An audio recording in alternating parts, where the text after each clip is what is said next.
嗨，大家好。今天我们来看 Python 中的 function 函式。function 有简化程式的功能，让我们不用一直重写同样的程式。记得我在学习程式的时候，大约是20年前吧。那时候我觉得只要写得出 function，就算是会写程式了。但是随着经验越来越多，我更了解到 function 不只是在简化重复的程式嘛，它还有更多重要的用途。我们先来看 function 最基本的语法长什么样子。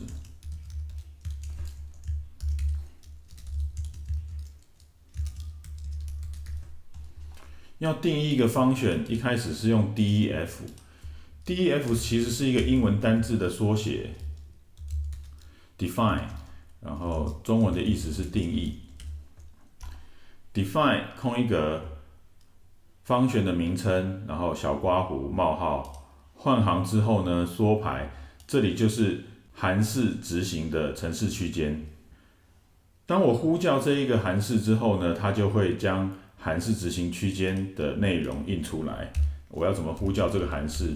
是使用它的名字 hello， 然后小括弧，它就会去呼叫函式，然后将函式的内容执行。那我按 Command B， 它将结果印出来。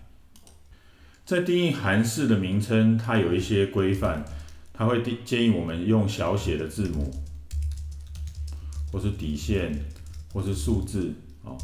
这些规范都写在 PEP8 里面，有兴趣的人可以去 Google PEP8 是什么，它到底规范了哪些东西。Python 的函式在定义的时候，还有一件非常重要的事情，就是避免跟 Python 内建的function名称重复。那我们在先前的影片中有一直在使用这些内建的function，我们来透过程式将这些内建的function印出，看看有哪些名称。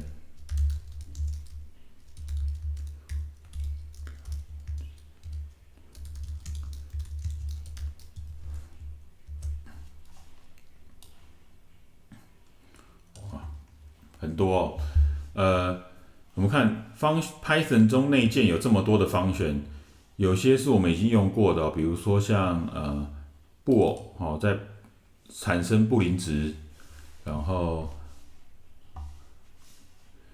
dir，就是我们现在使用的这个 dir， 它也是一个内建的 function。dict dictionary， 这也是在创造字典形态的资料。还有 float 浮点数 ，int 整数，id 我们也用过 ，len 算出这个资料的长度 ，str 字串很多我们都用过了 type。那我们在命名的时候避免跟这些名称冲突我们透过这个例子来说明 function 的特性。在这里我写了一段程式我产生了一个空的 list， 然后用 for 回圈。将1到5一个一个的丢到 list， 最后我印出了 list 的内容。我们得到一个 list， 它的内容是1到5。在实际的情况下，当我们开发了程式，它有一定的规模之后，它可能有10几个档案、上千行的程式。那我在这个专案中，如果有某些地方我需要使用到这个1到5这个 list， 我当然可以把这一段程式一个一个的写在这些地方，但如果我们使用 function， 我们可以减少重复的工作。假设是这样，我在这里定义一个叫做 create list 的 function， 然后呢，我将这5行程式丢到 function 的程式执行区间里面。好，我执行。那它没有给我任何结果，是因为我还没有去呼叫这个 function。好，那我来呼叫这个 function， 后面加小括弧。好，这是当我在一个地方写需要 list 的时候，我写的这段程式。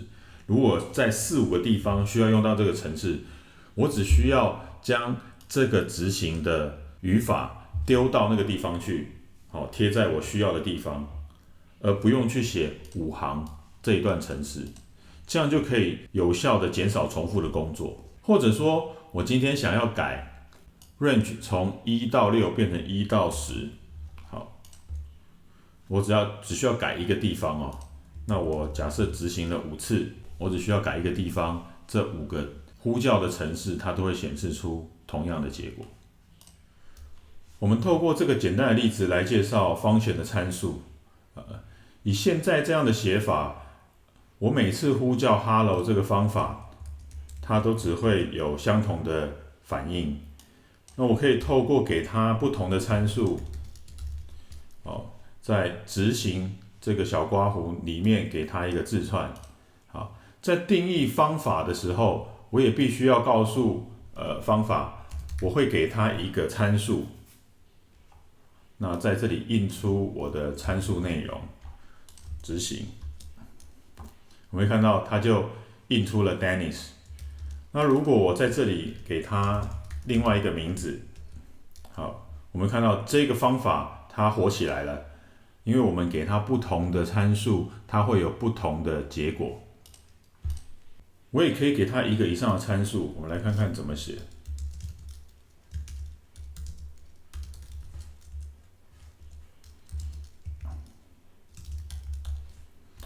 在我呼叫这个方法的时候，我给它第2个参数，使用逗点分开。然后我在定义这个方法的时候，我必须要给它另一个传入的参数，随便给它一个名字叫 message。那我要实际执行的动作是什么呢？我来格式化这个字串，把第1个参数丢到这里，然后第2个参数。它就会照着我给它的格式取得这2个传入的参数。好，那我呼叫以这个为例，我是第1个参数给它 Dennis， 第2个参数给它 Hi there。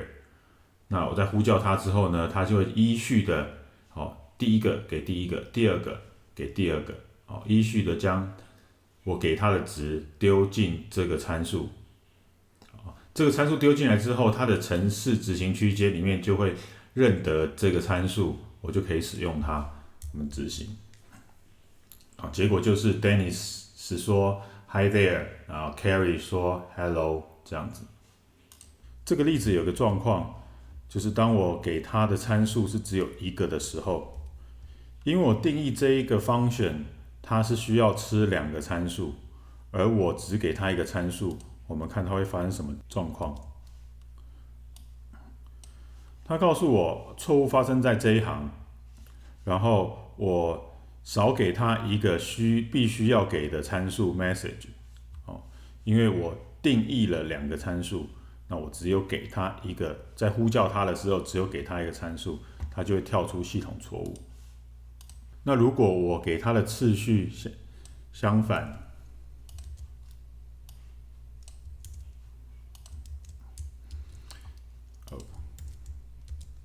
我们就可以看到，它执行的结果就不是我们想要的结果，它变成 Hi there 说 Dennis， 这个结果就不是我们要的。那我们可不可以就是有一个指定的名称，让它去找到相对应的参数呢？是可以的。我们透过类似 key value 这样的方法来定义我们的参数。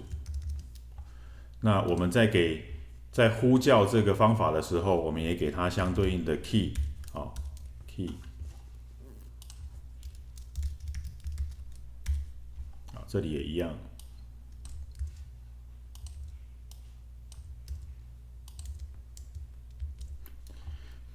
因为我给它了明确的 key， 好，它的结果就是我想要的结果。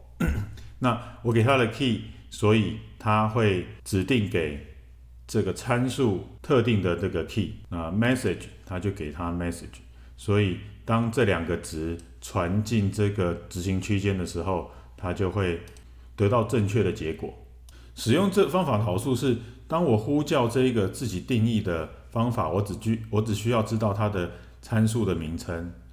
好，那我在指定它的时候，我将这个名称当成 key， 然后给它一个值，我可以不用在乎它的顺序。还有，如果我在呼叫这个方法的时候，我少给它了一个参数执行，你会发现它并没有跳出系统的错误，而是在这里留空白。为什么它会是空白呢？因为我在给予这个参数的时候，我给它了一个预设值是空白，所以它就会印出空白。如果我在这个 message 这边给它的预设值是3个点，执行。好，当我没有传入 message 这个参数的时候，它就会用预设的这一个内容来当成它的值。好，这一期的内容就到这里，感谢各位的观看。下一期我们来讨论 Python 的 scope 作用区域。Scope 是一个非常重要的观念，来协助我们了解 function 一些比较深入的运作方式。那今天的影片就到这里，我们下次见。